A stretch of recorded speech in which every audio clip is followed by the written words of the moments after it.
welcome to another episode of the Whiskey Diaries. My name is Martin Lang, and today we are going to be talking about Bowmore. We haven't touched on Bowmore yet. This is going to be a single bottling just to basically explain how good this 15-year-old is. So we're going to be talking about the Darkest, which is basically one of the latest additions from Bowmore in the last few years. Bowmore is a distillery that lies in Islay.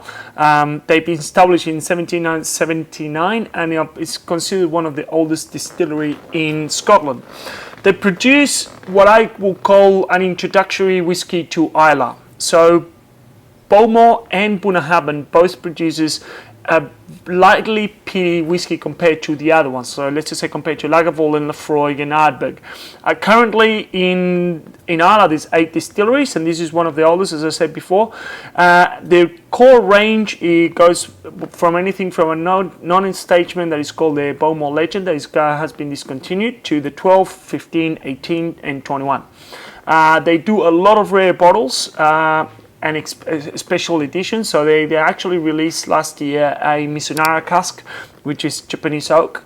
You can see more about Japanese oak and Mizunara cask in other videos.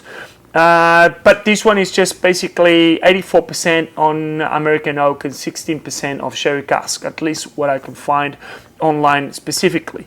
The reason why we picked this one in particular compared to the 12 or the 18 or something like that is because the other ones are predominantly American oak, and they actually, my personal opinion, and this is only my personal, they're quite boring whiskies. They don't have that punch that you expect from Islay's whiskies, so like Ardbeg and Laphroaig and all that stuff. And when you go to Islay and when you want to try an Islay whiskey, you're there for those particular flavors. So Bowmore the core range of Bowmore can be quite standard.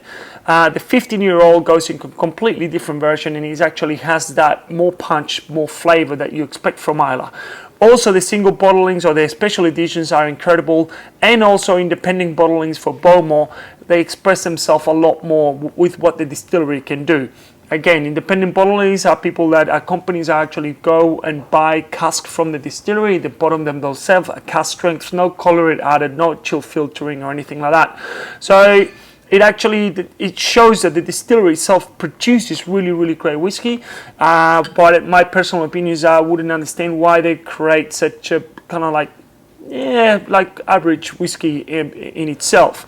But the 15-year-old stands out 100%, and that's why I decided that this would be a good way of reviewing Bowmore, and also like the whiskey itself.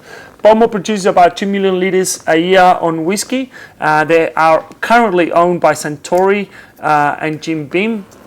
So they also own Auchentoshan and a couple of other whiskies, obviously Yamazaki, Hakushu, and so on and so on. 43% ABV. I believe the ppm for this one, or how smoky it is, comes to, I think it's 20 to 25. So it's a lightly peated whiskey, and I say it's a great whiskey to introduce someone if you don't know what Islay whiskey would be like, or if you want to just dive into that sort of smoky whiskey. This is a great introductory.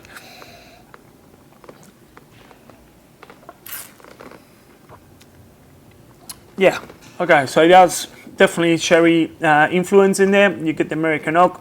There's definitely a little bit of dark chocolate in there, some raisins, dried fruits, a little bit of apricot, and then very lightly smoky compared to, if you compare it to, let's just say, Laphroaig, as I said. This is actually, for me, just doesn't have a lot of smoke at all. Some other people might say otherwise. So that's our review for Bowmore 15. Hopefully you enjoyed, and we'll see you next time. Slàinte mhath.